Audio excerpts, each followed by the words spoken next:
So Paris, after Paris, was there a sense of we've done this and we've made balls of it, or let's just get something going as quickly as possible, or was Ted? Well, luckily, Yeah, it was. Ted was going already, and it was going through the machinery, and maybe there might have been people there who kind of were a bit worried that we were being given a second go, but I guess they couldn't do anything about it at that stage, and we just rolled on. But we were doing the scripts, and the scripts were pretty high quality, because I don't know, I'm sure anyone who works in television, any executive will tell you that you don't really see many funny scripts. They're generally terrible, and sometimes you get ones that are fully formed, and you get very, very excited about reading them, but they come in, it seems to me they come out, you see one of them about once every 3 or 4 years. Mm-hmm. They're incredibly rare. We had one that was making people laugh on the page, so I think that always gets people excited, So did you know I sounded very arrogant there. I hope I don't mean to, but it was just luck, because me and Arthur had this thing. We were able to translate, because Arthur's got an incredible sense of humor, and we were able to translate our conversations onto the page. And it was just a good mix, What's the writing dynamic? Does one pace back and forth? We used to lines and the other. No, we used to literally take turns. Arthur would write 3 pages, and then I'd sit down and I'd read it and I'd laugh, and I'd have an idea for fixing something, and then I'd edit it, and then I'd write it on a few pages, and he'd sit down. We used to have these. Do you remember Magic Eye pictures? Do you remember them? And basically, one of us would be writing, and the other one would be trying to see a rabbit. Like this for about an hour. And I see something. And I, and that's how we did it. Searching for inspiration. No, just trying to pass the time. And say you'd had that severe learning curve. So then when it came to the casting of Ted, was there ever a suggestion with Ted that we have to get a star for this, or there was more organic in terms of bringing? No, that was never a question, and we were completely trusted. One of the great things, we might have been lucky in the sense that because Ted was an Irish thing, the English producers, the English production company, they were nervous about getting it wrong, and they were nervous about looking like the British making fun of the Irish or whatever, So they just stepped back and let us take complete control. So we said we wanted, Frank who's here tonight, Frank Kelly, ladies and gentlemen.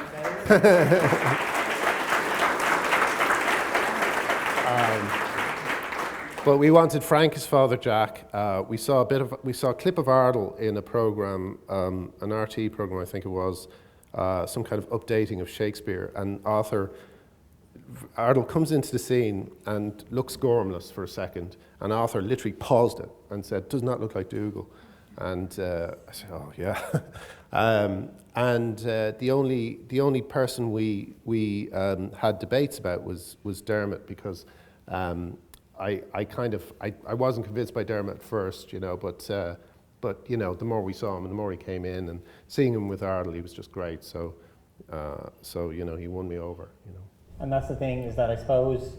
But the important thing to some extent was that it was 3 generations of Irish comedian. Was that something that was there at the time? Because in the end, when you were growing up, what was the stuff like yourself and Arthur, the stuff you loved, the stuff that you were both into? What were the kind of shared influences? I had this kind of dim memory of Hall's Pictorial Weekly, but I remember it being really insane. So that kind of that when Arthur mentioned, I thought, oh well, yeah, perfect, And then there was Dermot on things like Father Trendy and stuff like that, which I wasn't a huge fan of.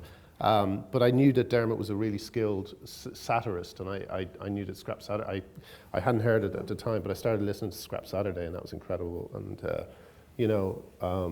and Ardle and all the people who were in the International Pub, who were coming up at the time, like Ardle and Dylan Moran, and they were very, very in tune with our sense of humour. And I suppose the thing that is striking about it when you look at it is even from the very first episode, the chemistry between the 3 of them is very much there. It's very, like, it feels very fully formed right from the beginning, Ted. That's, Yeah, it's one of those rare sitcoms that it hits. doesn't hit its stride in the second series. Yeah. It's really strong from... It's rare that that happens, and I don't know what it was. It was just one of those magical things, you know, and we just cast it right, and the stories were strong. And you know, and Jeffrey Perkins, our producer, was just a genius. He you know, I always tell people that the heart of Father Ted was Jeffrey Perkins. Like, we had two choices of music for the theme tune.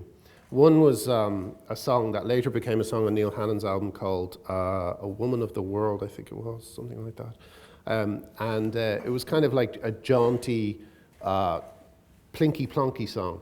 And we wanted that song. He gave us two choices. He gave us that and Songs of Love, and we wanted the plinky plonky song because our idea was we were making fun of sitcoms. We were saying, you know, we don't like sitcoms. We're you know, this is a parody of sitcoms, or this is a kind of satire on sitcoms. And I remember Jeffrey looking really glum and sad about this, you know. And then and he said, why do you want to make fun of your characters? He said, people will love these characters.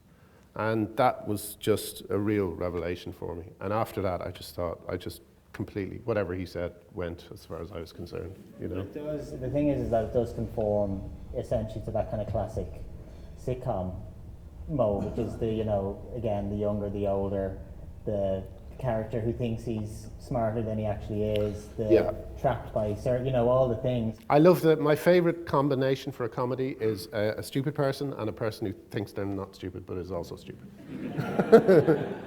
And then, but presumably... But Ted wasn't stupid as such, but Ted had all things that I shared. Like, I would be someone who I would pay lip service to reading an intellectual book, but really I'd want to read Stephen King and stuff like this, and that was Ted, you know. So there's lots of me in Ted. There's the other thing that's there, and I think the reason why it resonates and has, like, it's essentially constantly, I would always compare it to the Fawlty Towers effect, but it just seems to be always on now. It's always... I know, yeah. Which I saw a review that said, a listing in the paper that said, Ted and Dougal enter the Eurovision Song Contest, full stop, again. And I thought, I know how you feel. And I don't know, I feel the same, like, but I would sit down to watch 5 minutes and end up watching it again, because the thing is that the one of the reasons, there's so many great cameos, there's so many great characters, there's so many great one-scene priests, you know, who just turn up, and you wrote it, like, every part feels like a gift for an actor, and that everyone who came in really feels like they went for it and really enjoyed it, you know? How hands-on were you in terms of, you know, who'd be great for this, or you know who'd be great for this? We could, you know, I mean, you know, the Hubbards who cast it, they would throw us suggestions, and they were often great. Like, for instance, they discovered Pauline McLean at the very last moment, and her reading was just, we saw it on video, it was posted to us, you know, because we were in England and she was in Ireland, and it was just perfect. And that was after seeing a lot of people and no one being quite right, you know.